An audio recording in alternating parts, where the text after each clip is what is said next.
हमारा काम पूरा करेंगे भैया, जरूर पूरा होगा। और विश्वास नहीं तो फिर काम बनने वाला नहीं है।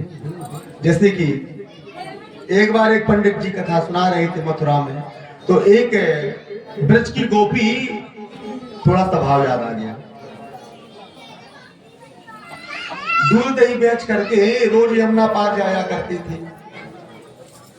तो वो निकली गोपी, वहां से निकली, पंडित जी कथा में कह रहे थे, भटक रहो संसार में कर कर भ्रष्टाचार,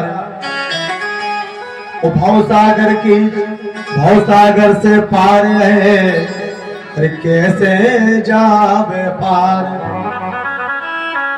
धन बल बुद्धि बल चले न एक काम, बोले अपने श्री मुख से बोलो राधे। ए पंडित जी कथा में कह रहे थे, गोपी को बड़ा अच्छा लगा। गोपी कहने लगी, आज तो बहुत अच्छा मंत्र मिल गया, बहुत अच्छा मंत्र मिल गया। तो इतना सुंदर मंत्र मिल गया राधे श्याम का। महाराज बोलो हनुमान जी महाराज की जय है। गोपी बड़ी प्रसन्न हुई, रोज यमुना पार करके आती थी और नैया वाले को, नाव वाले को रोज 1 रुपये 2 रुपया देती थी। तो अब गोपी ने सोचा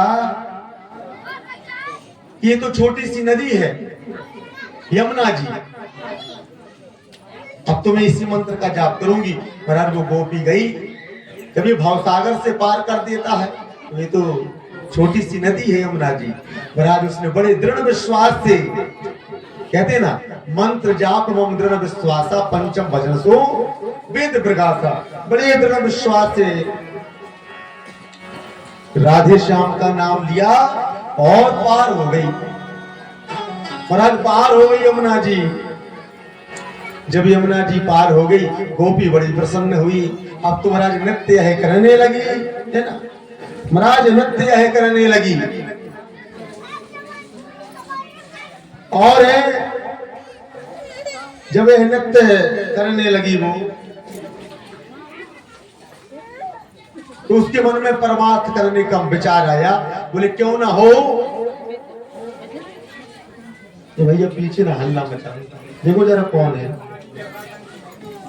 अच्छा अच्छा ठीक ठीक। बोली गोविंद भगवान की।